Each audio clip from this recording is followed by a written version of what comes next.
Nick has come up with some pretty cool ways to modify some of our tools, the Harbor Freight tools, and a whole lot of things that are really unique. So we're gonna make a video showing you all of them. So the first tool we're gonna talk about is the bandsaw here that Nick built this little table for. And then it is mounted over here to our shop press. And it's just hung on these little hooks here. And it's just really convenient to put more than one tool in one space, just to save room in the barn. I just made it so I could still pull it off pretty easy. It's really only attached with like 3 screws for the table. I just like the ability to be able to take it off and use it in case I need to cut some stock that's long outside or something. But I'd say most of its life it lives just on hooks here. And the thing that has like been a game changer is putting this bucket underneath here. I just throw all my cutoffs and stuff in there, and it saves me from having to clean the floor up all the time, because otherwise all these little odds and ends that you cut off just fall on the ground and cause a mess. So it even catches most of the dust that comes off of it. So well worth it. Bucket mod. And now Nick built the table for the bandsaw here before that was ever a thing, but supposedly now he says Harbor Freight has one of these. So if you're interested in a tool like this, you can just buy a whole bandsaw with a table at Harbor Freight. So the next tool is the Harbor Freight 20-ton shop press, and we added the Swag off-road press brake to it. And the upgrade that Nick recently made here, the Harbor Freight shop press usually comes with just a regular bottle jack, and he upgraded it to air over hydraulics. Super nice, way more convenient. And I just basically modified the factory valve that it comes with just a better handle, a little bit longer, something that you can use one-handed a little bit easier. And it's mounted up out of the way, so it's convenient. The other thing I did when I did mount this is I remade this whole top plate.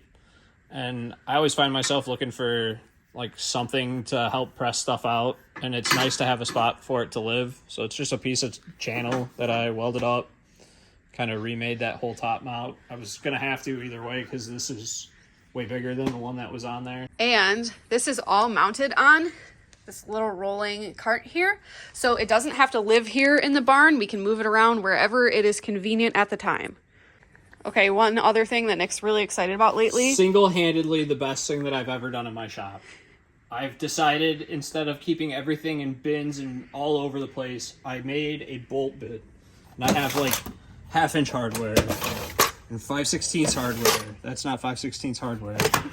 This hardware, and it's just all organized and like everything. The whole thing of just washers, like everything. And I'm buying this stuff in bulk anyways, so it's just nice to keep it all in one spot. Next up is this vise.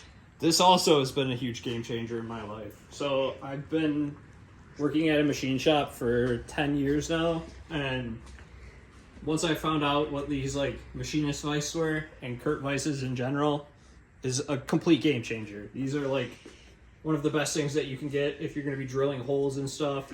Like usually this gets mounted on a Bridgeport, but making this stand and at a height that I can just clamp stuff in and drill holes in, it has made my life so much easier.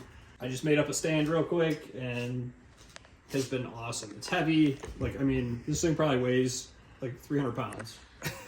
The semi-truck brake drum seems to be our tool stand of choice. We also have our tube bender on one, and it's just really nice because you can move them around still, so it doesn't have to live here in the shop, but it's also sturdy enough that you can rock it and it won't go anywhere.